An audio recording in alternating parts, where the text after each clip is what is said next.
Hi friends, welcome to my channel Shri creative ఎజ్. ఈ వీడియోలో కమ్మటి తాటి బూరెలు నూనె పీల్చకుండా చాలా టేస్టీగా ఎలా ప్రిపేర్ చేసుకోవాలో పక్కా కొలతలతో చెప్తాను, వినండి. ముందుగా తాటికాయని పీల్ తీసుకోవడానికి దీన్ని గ్రౌండ్ మీద 4-5 సార్లు బీట్ చేయాలండి. దీనివల్ల పీల్ లూజ్ అయ్యి గుజ్జు కూడా ఈజీగా తీయడానికి అవుతుంది. తాటి రొట్టె మనం ఎలా ప్రిపేర్ చేసుకోవాలో ఇదివరకు వీడియో చేసున్నానండి. ఆ లింక్ డిస్క్రిప్షన్లో ఇస్తాను, వాచ్ చేయండి. తాటిపళ్ళు కొన్ని తీయగా ఉంటాయి, కొన్ని చప్పగా ఉంటాయండి. కొన్నిటిలో 2 టెంకలు ఉంటాయి, కొన్నిటిలో 3 టెంకులు ఉంటాయి.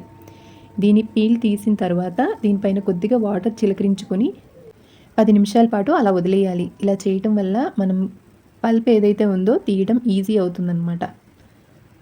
పీచు లేకుండా పల్ప్ తీయాలంటే మనకి గ్రేటర్ సహాయంతో తీయొచ్చండి. దీనివల్ల పీచు ఏమాత్రం రాకుండా చక్కగా పల్ప్ వచ్చేస్తుంది. చూసారుగా, ఈ విధంగా ఇలాంటి గ్రేటర్తో మనం పల్ప్ ఈజీగా తీసేయచ్చు. దీనిలోకి బెల్లం సరిపడినంత మీరు తీసుకోండి. నేనైతే 1 కప్పు వరకు బెల్లం తీసుకున్నానండి, ఎందుకంటే తాటి గుజ్జు కూడా 1 కప్పు వచ్చింది.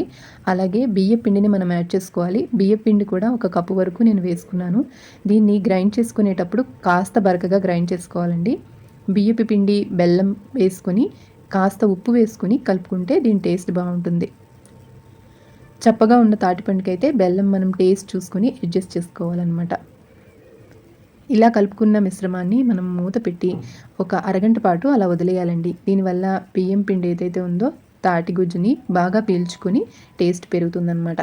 ఆ తర్వాత ఇందులో 1 కప్పు వరకు కొబ్బరి యాడ్ చేసుకొని కలుపుకోవాలి.